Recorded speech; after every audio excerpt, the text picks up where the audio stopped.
So now we go into the next chapter of your life when you were called back to the United States to become an employee of Hope Chapel. Why don't you?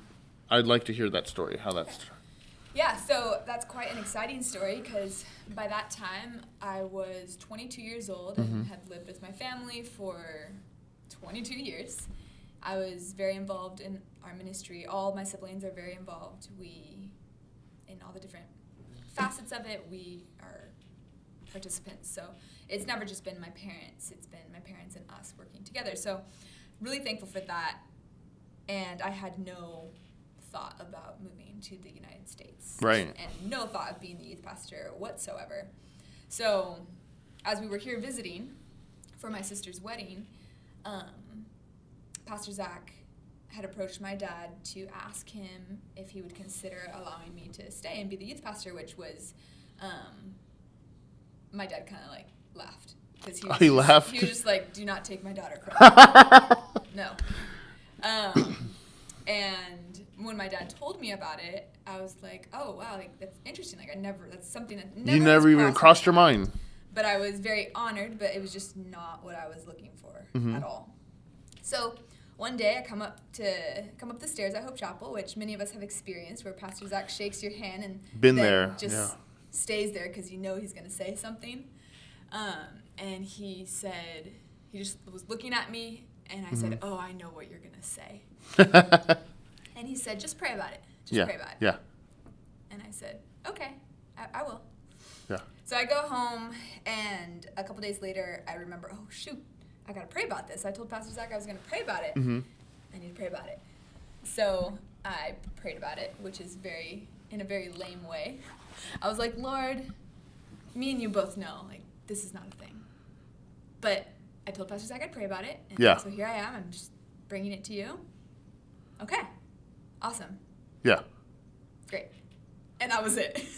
And then what happened? And then what happened was a couple days later, my dad comes home after having gone to dinner with some of the pastors, and both my mom and my dad. And my dad said, what do you think about staying here and being the youth pastor?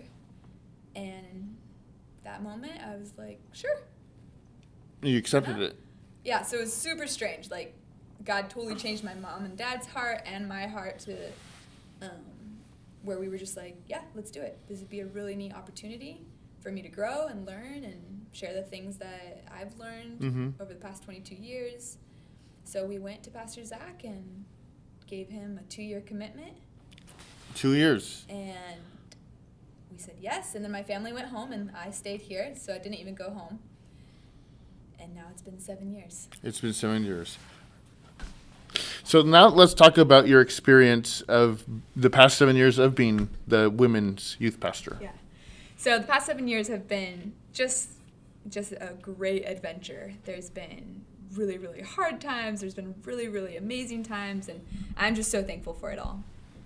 So for the past 7 years, Nick Turner and I have worked together over high school and junior high. And that's been just a huge blessing to just be working together.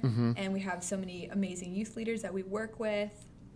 And the past 7 years have been some of the biggest challenges. Yeah, just like changes and learning and growing and learning how to trust God in a way that I didn't know before. Because, I'm alone here. I've never lived without my whole family. So now I'm learning how to trust more God. Independent.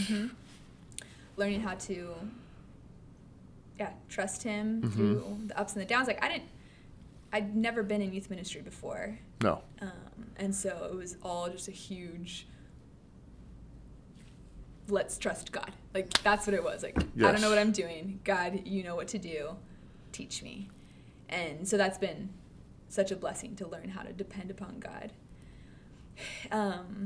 Over the past 7 years, I've just seen God's provision in my life. Through so many people here at Hope Chapel. I lived with Larry and Laura Robinson for 6 years. For context, Larry Robinson is an elder at our church. Yes, yeah. And they have just been such a blessing. I have them as well as others have just really adopted me into their family. That's right. I'm so thankful.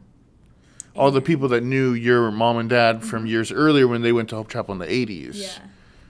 So it's been great, and yeah, some of the most challenging moments in my life, but I'm thankful for those times because I learned so much. And the kids, like, it's been so great knowing these kids. Some of the girls that I've known. I'd like to add my little sister. Oh, yeah.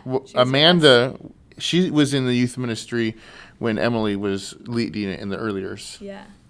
One of my students just turned 18, and I met her when she was 11. So that's been really fun, seeing these young kids grow up, and it's just so cool. I'm so blessed to be able to be a part of their life and see what God is and seeing them grow up into young adults. Yeah. As we enter our 30s. Oh, yes, it's awesome. But it's amazing how fast time goes by. It does.